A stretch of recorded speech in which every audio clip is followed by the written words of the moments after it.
नमस्कार दोस्तों, मैं राकेश साहू पेशी एकेडमी से।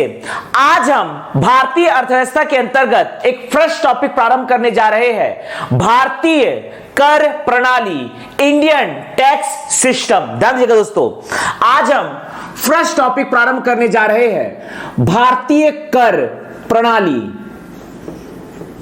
भारतीय कर प्रणाली, Indian tax system, Indian tax system. ध्यान दीजिएगा, सबसे पहले समझते हैं कर का मतलब, टैक्स का मतलब। सबसे पहले मतलब समझते हैं टैक्स या कर का क्या मतलब होता है।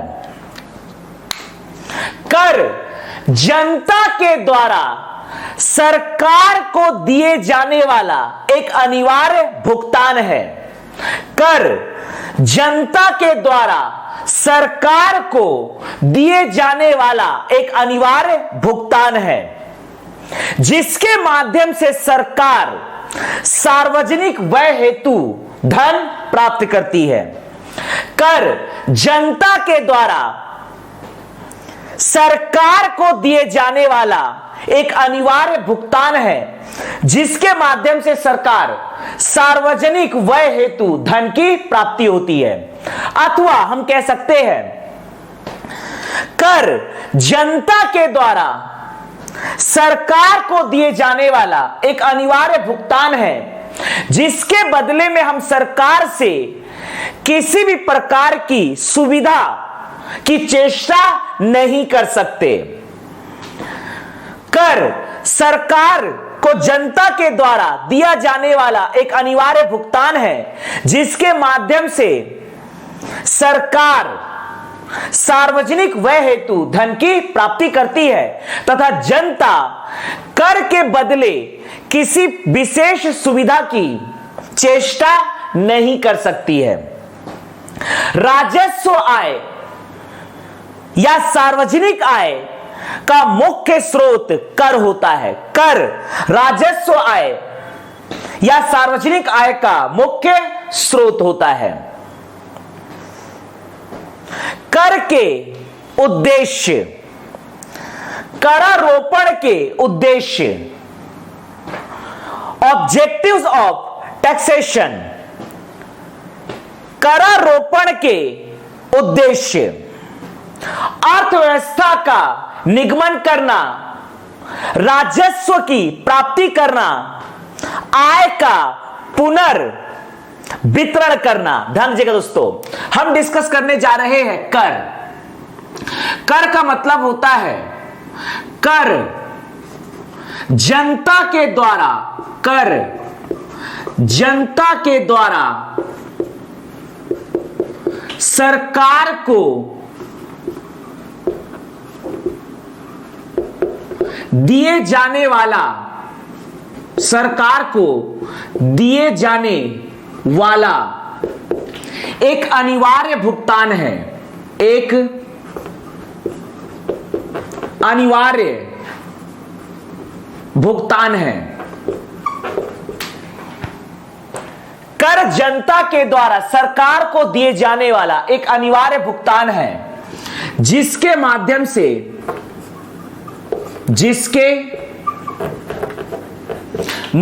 से सरकार सार्वजनिक व्यय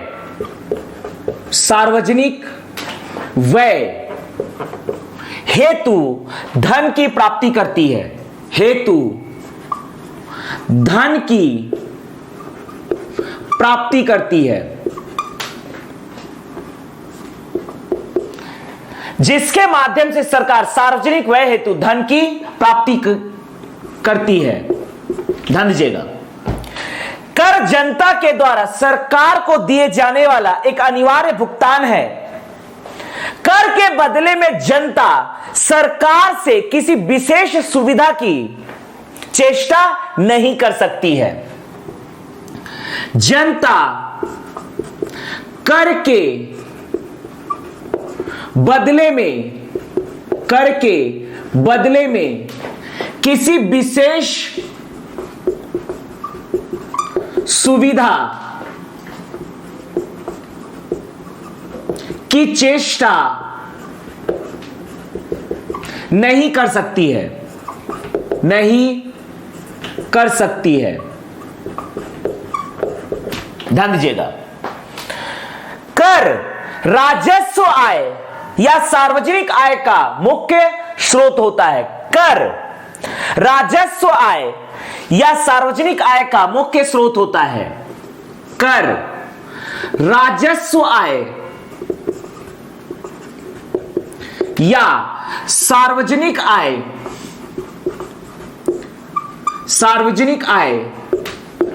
का मुख्य स्रोत होता है।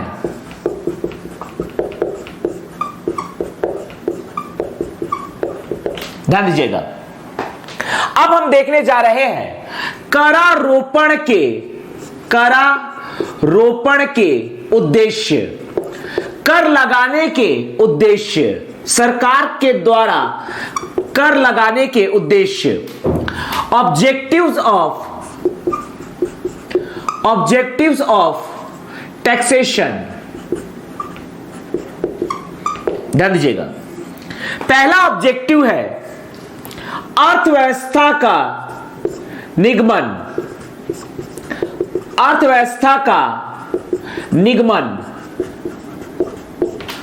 दूसरा है राजस्व की प्राप्ति।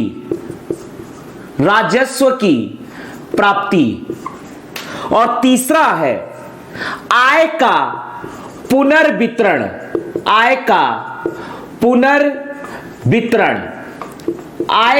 पुनर्वितरण, रीडिस्ट्रीब्यूशन। ध्यान दीजिएगा, दो टर्मिनोलॉजी हम समझते हैं, एक होता है करापात और एक होता है कराघात।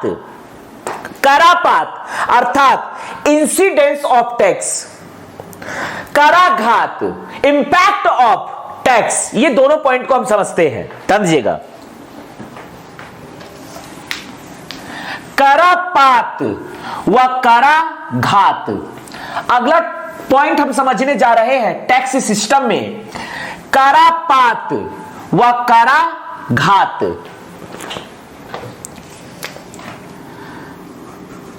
करापात व कराघात। ध्यान दीजिएगा, सबसे पहले हम समझते हैं करापात अर्थात इंसिडेंस ऑफ टैक्स, और दूसरा है कराघात अर्थात इंपैक्ट ऑफ टैक्स। जिस बिंदु पर टैक्स लगता हुआ दिखता है, जिस बिंदु पर कर लगता हुआ दिखता है, उसे करापात कहते हैं। मान लीजिए जीएसटी की किसी वस्तु पर, मान लीजिए किसी वस्तु पर जीएसटी की वृद्धि होती है, तो यहां पर करापात होता है दुकानदार, अर्थात करापात का बिंदु होता है दुकानदार, क्योंकि जीएसटी का इंपैक्ट, जीएसटी का इंसिडेंस पड़ रहा है दुकानदार पर, लेकिन जीएसटी का वास्तविक भुगतान किया जाता है ग्राहक के द्वारा, इसलिए करापात है दुकानदार लेकिन कराघात है ग्राहक। मान लीजिए किसी वस्तु पर जीएसटी बढ़ जाता है तो करापात होता है दुकानदार, जबकि जीएसटी का वास्तविक भुगतान किया जाता है ग्राहक के द्वारा, अर्थात कराघात होगा ग्राहक। ध्यान दीजिएगा, करापात का मतलब होता है जिस बिंदु पर कर अर्थात टैक्स लगता हुआ दिखता है, लगता हुआ दिखता है, उसे करापात कहते हैं, उसे करापात कहते हैं। मान लीजिए किसी वस्तु पर जीएसटी की वृद्धि हो जाती है, अर्थात करापात दुकानदार होता है। करापात का बिंदु दुकानदार होता है। यदि किसी वस्तु पर GST, goods and service tax की वृद्धि होती है, तब करापात का बिंदु दुकानदार होता है। तो करापात का बिंदु दुकानदार होता है। दूसरा है कराघात। सिंपल भाषा में समझ सकते हैं, जिस पर कर लगाया जाता है उस बिंदु को करापात कहते हैं, लेकिन जिसके द्वारा कर का भुगतान किया जाता है उसे कराघात कहते हैं। इंपैक्ट ऑफ टैक्स,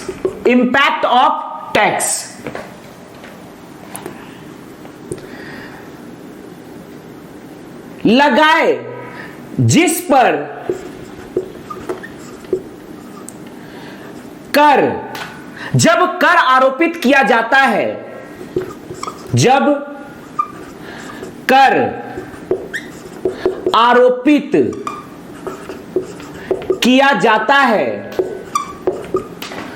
और वास्तव में जिसके द्वारा कर का भुगतान किया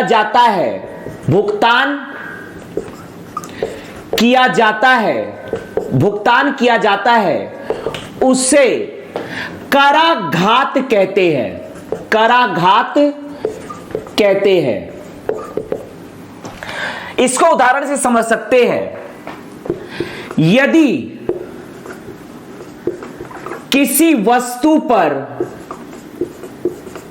जीएसटी आरोपित किया जाता है, जीएसटी आरोपित किया जाता है, तो जीएसटी का वास्तविक भुगतान ग्राहक के द्वारा किया जाता है, ग्राहक के द्वारा किया जाता है। अर्थात कराघात ग्राहक होता है, अर्थात कराघात ग्राहक होता है। ध्यान दीजिएगा, करापात व कराघात, जिस बिंदु पर कर लगता हुआ दिखता है उसे करापात कहते हैं। यदि किसी वस्तु पर जीएसटी की वृद्धि होती है तब करापात का बिंदु दुकानदार होता है। कराघात, इंपैक्ट ऑफ टैक्स, जब कर आरोपित किया जाता है और वास्तव में जिसके द्वारा कर का भुगतान किया जाता है उसे कराघात कहते हैं। यदि किसी वस्तु पर जीएसटी आरोपित किया जाता है तो जीएसटी का वास्तविक भुगतान ग्राहक द्वारा किया जाता है, अर्थात कराघात ग्राहक होता है। अब हम देखने जा रहे हैं कर के प्रकार। करापात व कराघात के आधार पर कर दो प्रकार के होते हैं, प्रत्यक्ष कर व अप्रत्यक्ष कर तथा अधिकार क्षेत्र के आधार पर कर दो प्रकार के होते हैं, केंद्रीय कर तथा राज्य कर। तो हम डिस्कस करने जा रहे हैं कर के प्रकार। कर के प्रकार, इसे हम दो पार्ट में डिवाइड करके पढ़ेंगे। पहला है करापात व कराघात के आधार पर कर के प्रकार जो दो होते हैं, पहला होता है प्रत्यक्ष कर डायरेक्ट टैक्स, दूसरा होता है अप्रत्यक्ष कर इनडायरेक्ट टैक्स, जबकि दूसरा है अधिकार क्षेत्र के आधार पर, अधिकार क्षेत्र के आधार पर, अधिकार क्षेत्र के आधार पर कर के प्रकार, ये दो प्रकार का होगा मुख्य रूप से। पहला है केंद्रीय कर, दूसरा है राज्य कर, सेंट्रल टैक्स, दूसरा है स्टेट टैक्स। ध्यान दीजिएगा। तो सबसे पहले हम डिस्कस करने जा रहे हैं करापात व कराघात के आधार पर कर के प्रकार। ध्यान दीजिएगा, सबसे पहले हम डिस्कस करने जा रहे हैं करापात व कराघात के आधार पर कर के प्रकार। ध्यान दीजिएगा, करापात जिसका मतलब होता है जिस पर टैक्स लगता हुआ दिखाई देता है, कराघात वास्तव में जिसके द्वारा टैक्स पे किया जाता है, भुगतान किया जाता है, उसे कहा जाता है कराघात। करापात व कराघात के आधार पर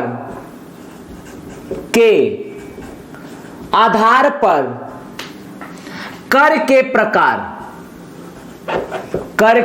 प्रकार, करापात व कराघात के आधार पर कर दो प्रकार का होता है। पहला होता है प्रत्यक्ष कर, पहला है प्रत्यक्ष कर डायरेक्ट टैक्स, प्रत्यक्ष कर डायरेक्ट टैक्स, दूसरा है अप्रत्यक्ष कर इनडायरेक्ट टैक्स, दूसरा है अप्रत्यक्ष कर, अप्रत्यक्ष कर इनडायरेक्ट टैक्स, इनडायरेक्ट टैक्स। ध्यान दीजिएगा, प्रत्यक्ष कर तथा अप्रत्यक्ष कर, डायरेक्ट तथा इनडायरेक्ट टैक्स। देखिएगा, मुख्य बिंदु जिस पर हम इन दोनों टॉपिक्स पे चर्चा करेंगे। सबसे पहले देखते हैं पहला पॉइंट, परिभाषा। प्रत्यक्ष कर डायरेक्ट टैक्स का मतलब होता है जब करापात तथा कराघात एक ही व्यक्ति पर लगता है तो उसे प्रत्यक्ष कर कहते हैं।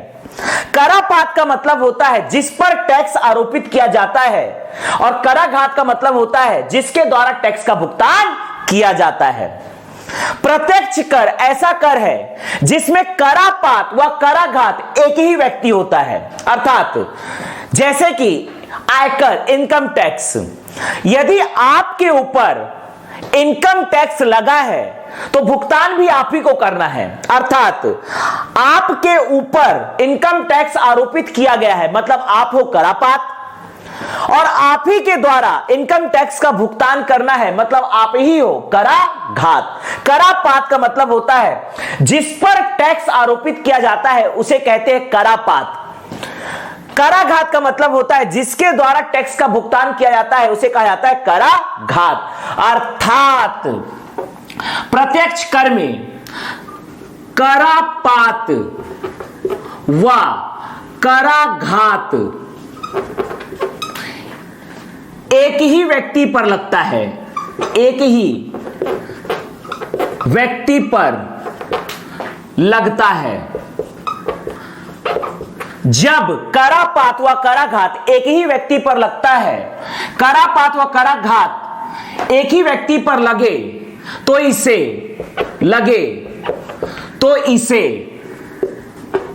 प्रत्यक्ष कर कहते हैं, तो इसे प्रत्यक्ष कर कहते हैं। करापात व कराघात एक ही व्यक्ति पर लगता है तो इसे प्रत्यक्ष कर कहते हैं। या दूसरा डेफिनेशन, जिस व्यक्ति पर कर आरोपित किया जाता है, कर आरोपित किया जाता है और उसी से कर वसूला जाता है, कर वसूला जाता है, तो इसे प्रत्यक्ष कर कहते हैं। तो इसे प्रत्यक्ष कर कहते हैं। तो इसे प्रत्यक्ष कर कहते हैं। जबकि अप्रत्यक्ष कर, करापात व कराघात जब अलग अलग व्यक्तियों पर लगे, जब अलग अलग व्यक्तियों पर लगता है, व्यक्तियों पर लगता है, तो इसे अप्रत्यक्ष कर कहते हैं। तो इसे अप्रत्यक्ष कर कहते हैं। अर्थात जिस पर कर लगता है उसके द्वारा भुगतान ना किया जाता है, किसी अन्य व्यक्ति के द्वारा भुगतान किया जाता है, इसे अप्रत्यक्ष कर कहते हैं। या जिस पर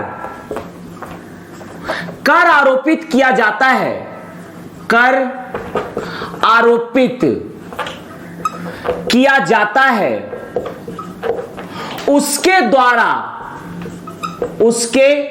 द्वारा भुगतान ना करके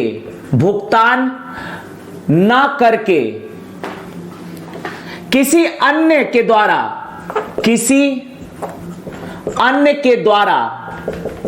भुगतान किया जाता है, तो इसे अप्रत्यक्ष कर कहते हैं। तो इसे अप्रत्यक्ष कर कहते हैं। तो इसे अप्रत्यक्ष कर कहते हैं। ध्यान दीजिएगा, अगला डिफरेंस देखने जा रहे हैं। उदाहरण, ध्यान दीजिएगा, अगला है उदाहरण।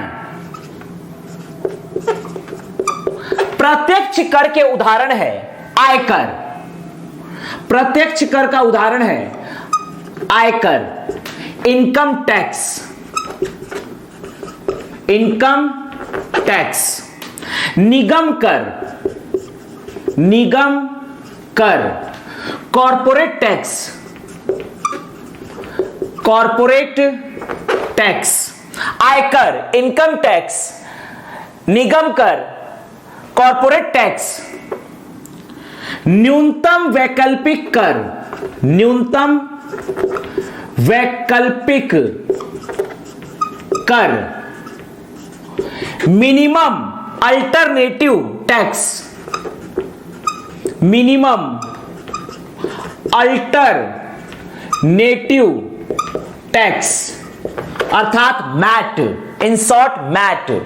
आयकर, इनकम टैक्स, निगम कर, कॉर्पोरेट टैक्स, न्यूनतम वैकल्पिक कर अर्थात MAT, minimum alternative tax, minimum alternative tax.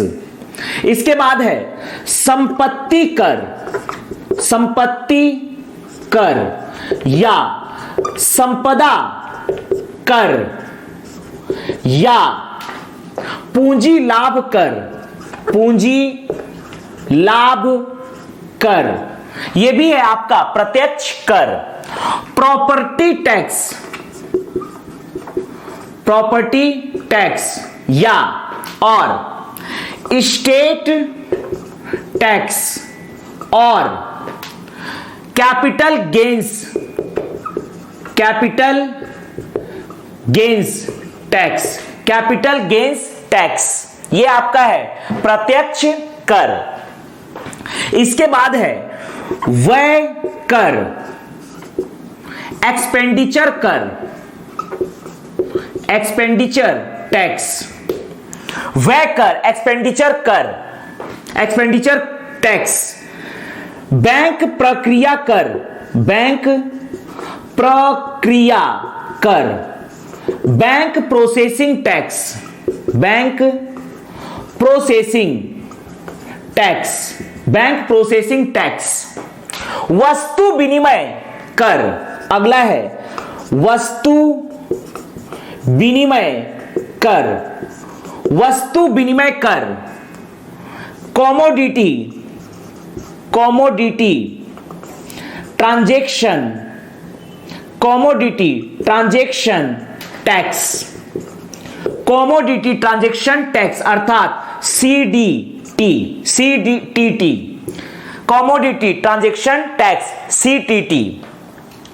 लाभांश वितरण कर, लाभांश, लाभांश वितरण कर, लाभांश वितरण कर, divided distributed tax, divided distribution, distribution tax, divided distribution tax, आयकर, निगम कर, न्यूनतम वैकल्पिक कर, संपत्ति कर, संपदा कर, पूंजी लाभ कर, व्यय कर, बैंक प्रक्रिया कर, वस्तु विनिमय कर, अगला है लाभांश वितरण कर, डिवाइडेड डिस्ट्रीब्यूशन टैक्स। ये सभी के सभी है प्रत्यक्ष कर।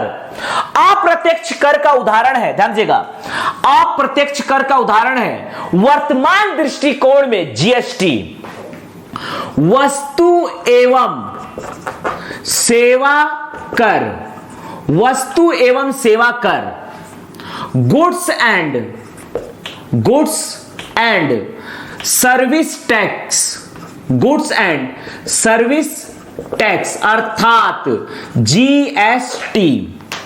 प्रारंभ में अप्रत्यक्ष कर अलग अलग होते थे, लेकिन वर्तमान में सभी अप्रत्यक्ष कर को एकीकृत करके, इंटीग्रेट करके एक नया टैक्स सिस्टम बनाया गया है, वस्तु एवं सेवा कर, जो कि होता है अप्रत्यक्ष कर। अर्थात पहले हुआ करते थे, इन्हीं सबको मर्ज करके किया गया है वस्तु एवं सेवा कर। सबसे पहले पकड़ते हैं सीमा शुल्क, सीमा शुल्क, सीमा शुल्क एक अप्रत्यक्ष कर है, सीमा शुल्क, custom, custom duty, custom duty, custom duty. दूसरा है उत्पाद शुल्क, उत्पाद शुल्क, एक्साइज ड्यूटी, एक्साइज ड्यूटी। बिक्री कर, अगला है बिक्री कर, सेल टैक्स, बिक्री कर, सेल टैक्स। सेवा कर, सेवा कर, सर्विस टैक्स, सर्विस टैक्स। मनोरंजन कर, मनोरंजन कर, इंटरटेनमेंट, इंटरटेनमेंट टैक्स। अर्थात इन्हीं सब टैक्स को मर्ज करके, एकीकृत करके एक टैक्स बनाया गया है, जो कि अप्रत्यक्ष कर, वस्तु एवं सेवा कर, goods and service tax, GST. GST तीन प्रकार का होता है। एक होता है जीएसटी तीन प्रकार का होता है। एक होता है सेंट्रल गवर्नमेंट को मिलने वाला अप्रत्यक्ष कर, अर्थात सेंट्रल जीएसटी। दूसरा है राज्य सरकार को मिलने वाला जीएसटी, अर्थात स्टेट जीएसटी। और तीसरा है इंटीग्रेटेड जीएसटी, तीसरा है इंटीग्रेटेड जीएसटी। आगे देखते हैं प्रत्यक्ष कर का निगमन किया गया है। ध्यान दीजिएगा दोस्तों, प्रत्यक्ष कर का निगमन किया गया है प्रत्यक्ष कर अधिनियम 1961 के तहत, जबकि अप्रत्यक्ष कर का निगमन किया गया है अप्रत्यक्ष अधिनियम 1963 के तहत प्रत्यक्ष कर का निगमन किया गया है प्रत्यक्ष कर अधिनियम 1961 के तहत, जबकि अप्रत्यक्ष कर का निगमन किया गया है अप्रत्यक्ष कर अधिनियम 1963 के तहत। ध्यान दीजिएगा, अगला है निगमन। प्रत्यक्ष कर का निगमन किया गया है प्रत्यक्ष कर अधिनियम प्रत्यक्ष कर अधिनियम 1961 के तहत, अर्थात डायरेक्ट टैक्स एक्ट 1961 के तहत प्रत्यक्ष कर का निगमन किया गया है, जबकि अप्रत्यक्ष कर अधिनियम 1963 के तहत अप्रत्यक्ष कर का निगमन किया गया है। इनडायरेक्ट टैक्स एक्ट 1963 के तहत अप्रत्यक्ष कर अधिनियम 1963 के तहत अप्रत्यक्ष कर का निगमन किया गया है। भारत के वित्त मंत्रालय के राजस्व विभाग के अंतर्गत केंद्रीय प्रत्यक्ष कर बोर्ड के द्वारा प्रत्यक्ष कर का संग्रहण किया जाता है, जबकि केंद्रीय वित्त मंत्रालय के राजस्व विभाग के अंतर्गत केंद्रीय अप्रत्यक्ष एवं सीमा शुल्क बोर्ड के द्वारा अप्रत्यक्ष कर का संग्रहण किया जाता है। अर्थात प्रत्यक्ष कर का संग्रहण करती है केंद्रीय प्रत्यक्ष कर बोर्ड, केंद्रीय प्रत्यक्ष कर board, central board of direct tax, central board of direct tax, central board of direct tax, central board of direct tax CBDT, इसकी स्थापना हुई है, CBDT की स्थापना हुई है 1 जनवरी 1964 को, और इसका मुख्यालय है नई दिल्ली। इसका मुख्यालय है नई दिल्ली में मुख्यालय है। CBDT अर्थात central board of direct tax का, केंद्रीय प्रत्यक्ष बोर्ड का, यह आता है वित्त मंत्रालय के राजस्व विभाग के अंतर्गत। वित्त मंत्रालय के राजस्व विभाग का भाग है आपका CBDT। इसका कार्य है प्रत्यक्ष कर का निगमन व नीति, प्रत्यक्ष कर हेतु निगमन व नीति निर्माण करना। अगला देखते हैं अप्रत्यक्ष कर। अप्रत्यक्ष कर को संग्रहण करने वाली संस्थान है केंद्रीय अप्रत्यक्ष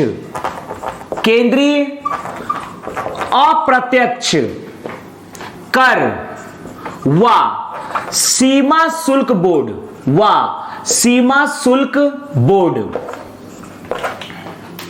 central board of indirect tax and custom CBIC,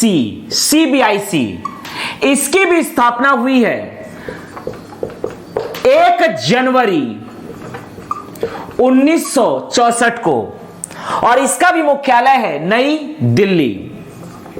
इसका भी मुख्यालय है नई दिल्ली, और यह भी आता है वित्त मंत्रालय के राजस्व विभाग के अंतर्गत, वित्त मंत्रालय के राजस्व विभाग के अधीन, अर्थात विभाग का एक हिस्सा है, भाग है। इसका कार्य है अप्रत्यक्ष कर, अप्रत्यक्ष कर हेतु निगमन व नीति निर्माण करना, नीति निर्माण करना। तो यह है प्रत्यक्ष कर तथा अप्रत्यक्ष कर। तो इस प्रकार से central board of direct tax की स्थापना हुई है 1 जनवरी 1964 को। केंद्रीय प्रत्यक्ष कर बोर्ड जिसकी स्थापना की गई है 1 जनवरी 1964 को और इसका मुख्यालय है नई Delhi. Central board of indirect tax and custom, केंद्रीय अप्रत्यक्ष कर व सीमा शुल्क बोर्ड की स्थापना भी की गई है 1 जनवरी 1964 को और इसका भी मुख्यालय है नई दिल्ली। ध्यान दीजिएगा दोस्तों, यह है हमारा देश भारत, यह है हमारा देश Bharat. Central board of direct tax, central board of indirect tax and custom का मुख्यालय है नई दिल्ली और दोनों की स्थापना हुई है 1 जनवरी 1964 को। Central board of direct tax का कार्य होता है प्रत्यक्ष कर का निगमन तथा नीति निर्माण करना, वहीं central board of indirect tax and custom का कार्य है अप्रत्यक्ष कर का निगमन व नीति निर्माण करना। दोनों की स्थापना हुई है 1 जनवरी 1964 को और दोनों ही वित्त मंत्रालय के राजस्व विभाग के अंतर्गत आते हैं। दोनों ही वित्त मंत्रालय के राजस्व विभाग के अंतर्गत आते हैं। दोनों का मुख्यालय है नई दिल्ली, दोनों का मुख्यालय है नई दिल्ली। ध्यान दीजिएगा दोस्तों, नई Delhi. Direct central board of direct tax, central board of direct tax, central board of, central board of direct tax, central board of direct tax केंद्रीय प्रत्यक्ष कर, केंद्रीय प्रत्यक्ष कर बोर्ड, केंद्रीय प्रत्यक्ष कर बोर्ड की स्थापना हुई है 1 जनवरी 1964 को। 1 जनवरी 1964 को केंद्रीय प्रत्यक्ष कर बोर्ड की स्थापना की गई। इसे प्रत्यक्ष कर अधिनियम, इसे प्रत्यक्ष कर अधिनियम, प्रत्यक्ष कर अधिनियम 1961 के तहत अधिनियमित किया गया है। इसे प्रत्यक्ष कर अधिनियम 1961 के तहत अधिनियमित किया गया है। डायरेक्ट टैक्स एक्ट 1961, इसे डायरेक्ट टैक्स एक्ट 1961 के तहत अधिनियमित व स्थापित किया गया है।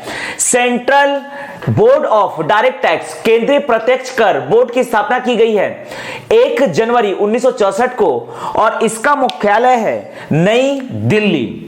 इसका मुख्यालय है नई दिल्ली। यह वित्त मंत्रालय के राजस्व विभाग के अंतर्गत आता है, अर्थात यह अधीन आता है वित्त मंत्रालय के राजस्व विभाग के अंतर्गत। वित्त मंत्रालय के राजस्व विभाग के अंतर्गत, वित्त मंत्रालय के राजस्व विभाग के अधीन आता है केंद्रीय प्रत्यक्ष कर बोर्ड। केंद्रीय प्रत्यक्ष कर बोर्ड, इसका कार्य है प्रत्यक्ष कर का निगमन व नीति निर्माण करना।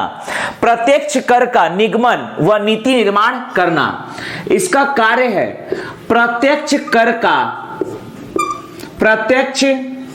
कर का निगमन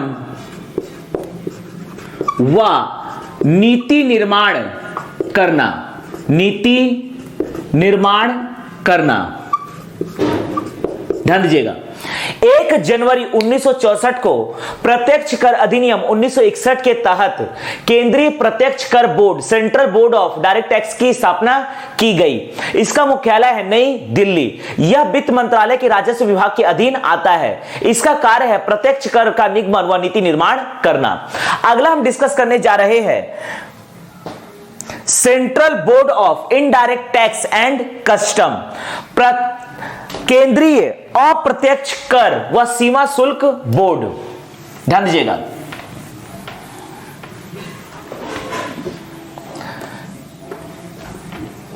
सेंट्रल बोर्ड ऑफ, अगला है central board of indirect tax and custom, CBIC. Central board of indirect tax, central board of indirect tax and custom, इसका मुख्यालय है नई दिल्ली। इसका मुख्यालय है नई दिल्ली। केंद्रीय अप्रत्यक्ष, केंद्रीय अप्रत्यक्ष कर व सीमा शुल्क बोर्ड, इसकी भी स्थापना की गई है 1 जनवरी 1964 को। इसकी भी स्थापना की गई है 1 जनवरी 1964 को। इसका भी मुख्यालय है नई दिल्ली। इसका मुख्यालय है नई दिल्ली। इसे अधिनियमित किया गया है, इसे अधिनियमित किया गया है अप्रत्यक्ष कर अधिनियम, अप्रत्यक्ष कर अधिनियम 1963 के तहत, अप्रत्यक्ष कर अधिनियम 1963 के तहत इसे अधिनियमित किया गया है। अप्रत्यक्ष कर अधिनियम 1963 अर्थात इनडायरेक्ट टैक्स एक्ट 1963 के तहत इसे अधिनियमित किया गया है। यह भी आता है केंद्र सरकार के वित्त मंत्रालय के, केंद्रीय वित्त मंत्रालय के राजस्व विभाग के अधीन, राजस्व विभाग के अधीन, केंद्रीय वित्त मंत्रालय के राजस्व विभाग के अधीन 1 जनवरी 1964 को सीबीआईसी अर्थात central board of indirect tax and custom की स्थापना की गई। इसका भी मुख्यालय है नई दिल्ली। इसका कार्य है अप्रत्यक्ष कर, अप्रत्यक्ष कर वर्तमान में अप्रत्यक्ष कर का एकीकृत या इंटीग्रेटेड स्वरूप है जीएसटी अर्थात अप्रत्यक्ष कर वर्तमान में हम कह सकते हैं जीएसटी के निगमन व नीति निर्माण करना, नीति निर्माण करना। 1 जनवरी 1964 को अप्रत्यक्ष कर अधिनियम 1963 के तहत केंद्रीय अप्रत्यक्ष कर व सीमा शुल्क board, central board of indirect tax and custom की स्थापना की गई। इसका मुख्यालय है नई दिल्ली। यह वित्त मंत्रालय के अधीन, वित्त मंत्रालय के राजस्व विभाग के अधीन आता है। इसका कार्य अप्रत्यक्ष कर वर्तमान में अप्रत्यक्ष कर का एकीकृत स्वरूप है GST, goods and service tax के निगमन व नीति निर्माण करना।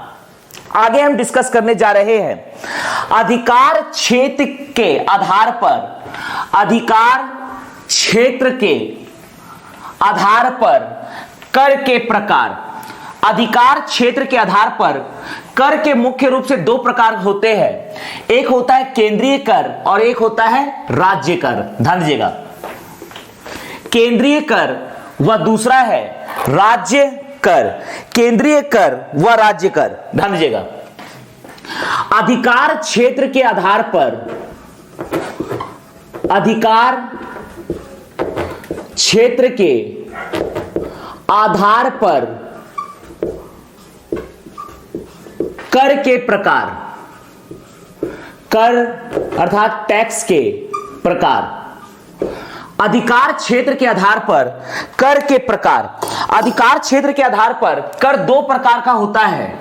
एक होता है केंद्रीय कर, सेंट्रल टैक्स, केंद्रीय कर, सेंट्रल टैक्स, केंद्रीय कर, सेंट्रल टैक्स। दूसरा होता है राज्य कर, राज्य कर, स्टेट टैक्स। ध्यान दीजिएगा, ऐसा कर जो जनता के द्वारा केंद्र सरकार को दिया जाता है केंद्रीय कर कहलाता है। जनता द्वारा केंद्र सरकार को दिए जाने वाले कर को केंद्रीय कर कहते हैं। परिभाषा समझिएगा, परिभाषा अर्थात जनता द्वारा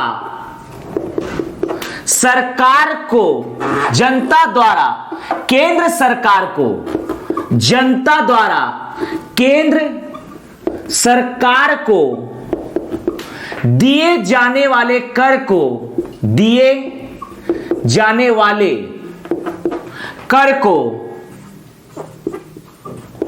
केंद्रीय कर कहते हैं। केंद्रीय कर कहते हैं।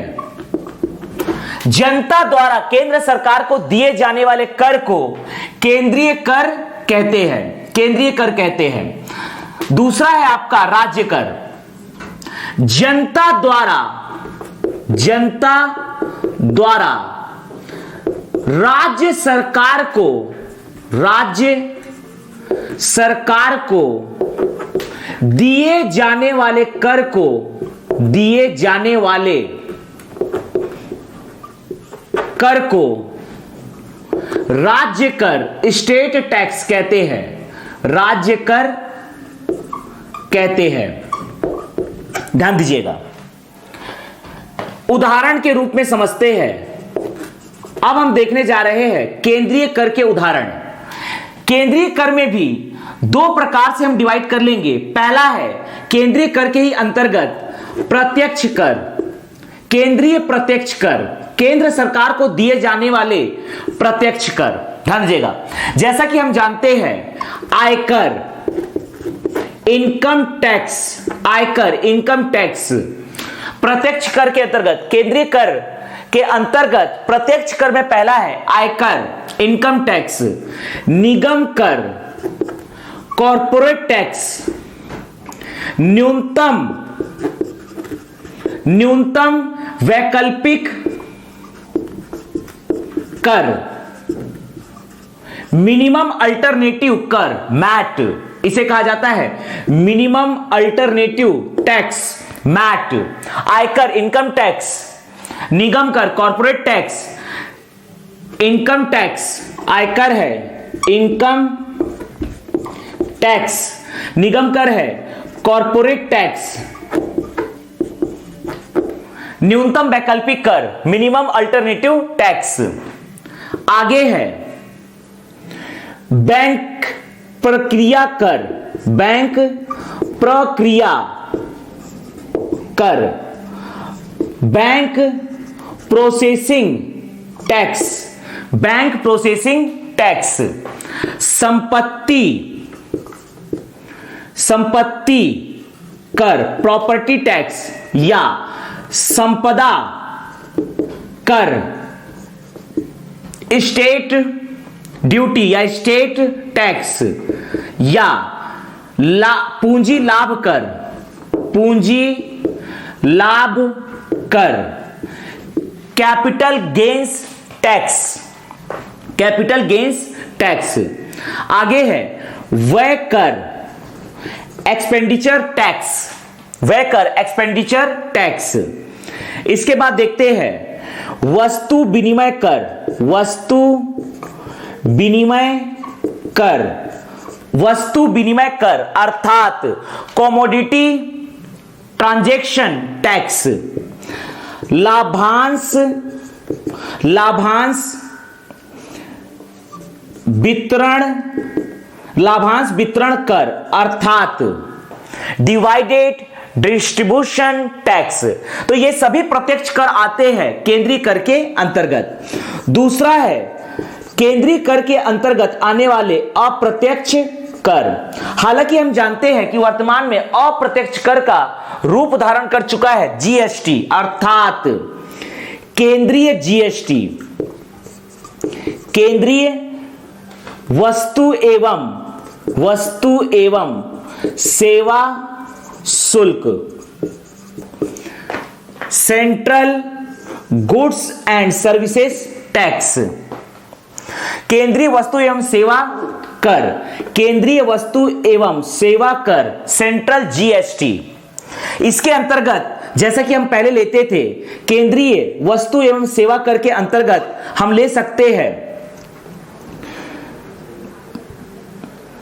सीमा शुल्क, सीमा शुल्क, सीमा शुल्क। इसके अंतर्गत हम ले सकते हैं सीमा शुल्क, कस्टम ड्यूटी, सीमा शुल्क, कस्टम ड्यूटी, उत्पाद शुल्क, एक्साइज ड्यूटी, उत्पाद शुल्क, एक्साइज ड्यूटी, बिक्री कर, बिक्री कर, सेल टैक्स, बिक्री कर, सेल टैक्स, सेवा कर, सेवा कर, सर्विस टैक्स, सेवा कर, सर्विस टैक्स, सेवा कर, सर्विस टैक्स, मनोरंजन कर, इंटरटेनमेंट टैक्स।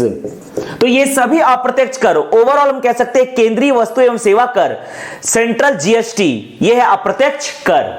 आगे हम देखने जा रहे हैं उदाहरण राज्य कर का। तो राज्य कर के अंतर्गत हम उदाहरण देखने जा रहे हैं राज्य को दिए जाने वाला प्रत्यक्ष कर। राज्य को दिए जाने वाला प्रत्यक्ष कर में आपका आएगा, राज्य को दिए जाने वाला प्रत्यक्ष कर के अंतर्गत आएगा भू राजस्व कर, भू राजस्व कर, land revenue tax, land revenue, land revenue tax. दूसरा हम लेंगे अप्रत्यक्ष कर, अप्रत्यक्ष कर, राज्यों को दिए जाने वाला अप्रत्यक्ष कर जो कि है राज्य जीएसटी, राज्य वस्तु एवं सीमा कर, वस्तु एवं सीमा कर अर्थात state goods and services tax. यह आएगा राज्य वस्तु एवं सीमा कर, राज्य को दिए जाने वाला जीएसटी, स्टेट जीएसटी। तो यह है अधिकार क्षेत्र के आधार पर कर के प्रकार, केंद्रीय कर, राज्य कर। जनता द्वारा केंद्र सरकार को दिए जाने वाले कर को केंद्रीय कर कहते हैं, प्रत्यक्ष कर, आयकर, निगम कर, न्यूनतम वैकल्पिक कर, बैंक प्रक्रिया कर, संपत्ति कर या संपदा कर या पूंजी लाभ कर, व्यय कर, वस्तु विनिमय कर, लाभांश वितरण कर। अप्रत्यक्ष कर में केंद्रीय वस्तु एवं सीमा कर, सेंट्रल जीएसटी, सीमा शुल्क, उत्पाद शुल्क, बिक्री कर, सेवा कर, मनोरंजन कर, इन्हीं सब का रूप धारण कर चुका है केंद्रीय वस्तु एवं सेवा कर। राज्य कर में है जनता द्वारा राज्य सरकार को दिए जाने वाले कर को राज्य कर कहते हैं। प्रत्यक्ष कर में है भू राजस्व कर, अप्रत्यक्ष कर में है राज्य वस्तु एवं सीमा कर, स्टेट जीएसटी।